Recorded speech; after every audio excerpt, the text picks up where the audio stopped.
Bupati Indramayu Luki Hakim akhirnya dijatuhi sanksi terkait pelanggaran prosedur izin dinas saat melakukan perjalanan ke Jepang beberapa waktu lalu. Sanksi tersebut adalah kewajiban mengikuti pendalaman tata kelola politik pemerintahan di Kementerian Dalam Negeri selama 3 bulan ke depan. Dengan kata lain, Luki Hakim diharuskan mengikuti magang, di mana ia harus hadir minimal 1 hari dalam seminggu di lingkungan Kementerian Dalam Negeri seperti yang dinyatakan Wamendagri Bima Arya Selasa kemarin. Sanksi ditetapkan berdasarkan penelusuran tim inspektorat, di mana Luki Hakim ternyata tidak mengetahui adanya aturan izin perjalanan ke luar negeri bagi kepala daerah. Sanksi yang berlaku mulai pekan depan ini diharapkan menjadi pembelajaran bagi seluruh kepala daerah untuk tidak sembarangan melakukan perjalanan ke luar negeri. Kementerian Dalam Negeri memutuskan untuk menjatuhkan sanksi dalam bentuk pendalaman mengenai tata kelola politik pemerintahan dalam waktu 3 bulan dan paling tidak 1 hari dalam seminggu. Bupati Indramayu diwajibkan untuk hadir di lingkungan Kementerian Dalam Negeri.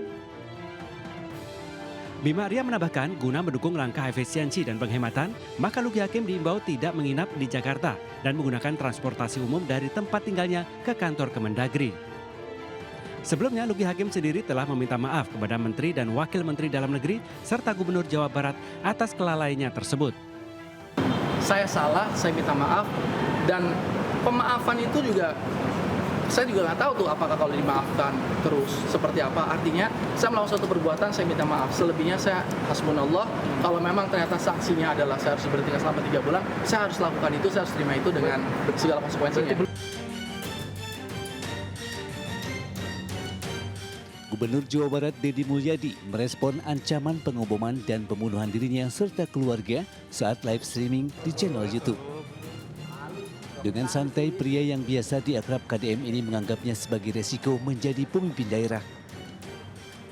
Menurutnya, ancaman ini bukan kali ini saja terjadi, namun saat menjadi Bupati Purwakarta. Ancaman itu pun tidak akan memberikan efek apapun terhadap kinerjanya sebagai Gubernur Jawa Barat. KDM akan mengkaji terlebih dahulu untuk melaporkan ancaman tersebut ke Polda Jawa Barat. Enggak lah, saya terus. Buktinya kemarin saya datangin ke kampung preman, ke Depok. Artinya saya itu nggak akan terpengaruh oleh ancaman siapapun.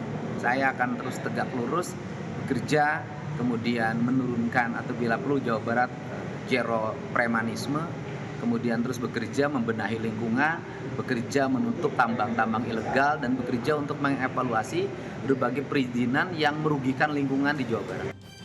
Sebelumnya, Gubernur Jawa Barat Deddy Mulyadi mendapatkan ancaman dari kolom komentar media sosial YouTube pribadinya saat berkunjung ke Depok. Komentar ancaman itu pun kemudian diabadikan oleh salah seorang netizen dan viral di media sosial. Dari Bandung, Jawa Barat, Ervan David Ainus melaporkan.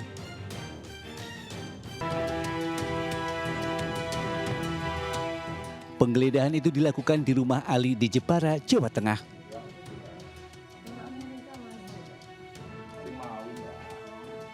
Dalam penggeledahan itu, tim khusus pemberantasan korupsi Kejagung menemukan koper hitam berisi uang senilai 5,5 miliar rupiah. Koper itu disembunyikan di kolong tempat tidur terbungkus kardus. Uang dalam koper itu ditemukan dalam pecahan mata uang dolar sebanyak 3.600 lembar yang terbungkus plastik dengan rapih. Herli Siregar, Kapus Kejaksaan Agung, menjelaskan penemuan uang mata asing sebanyak 3.600 lembar atau 36 blok. Per lembarnya $100 atau setara dengan 5,5 miliar rupiah. Penyidik sudah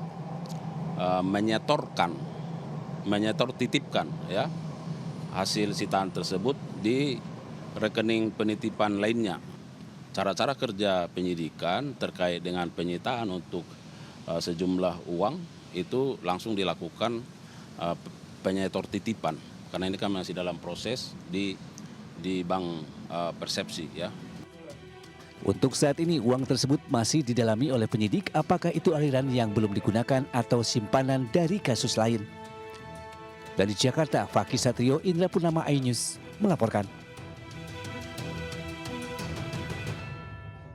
Setiap ada masalah, kita dipukul, ditabok, ditendang, ditonjok, bisa sambil pakai sandal apa itu loh Pak Yansen, sandal kayu itu. Sejumlah mantan pemain Oriental Sirkus Indonesia (OCI) melakukan audiensi dengan Komisi 13 DPR RI atas dugaan eksploitasi. Audiensi dihadiri para korban eksploitasi, Komnas HAM dan Komnas Perempuan.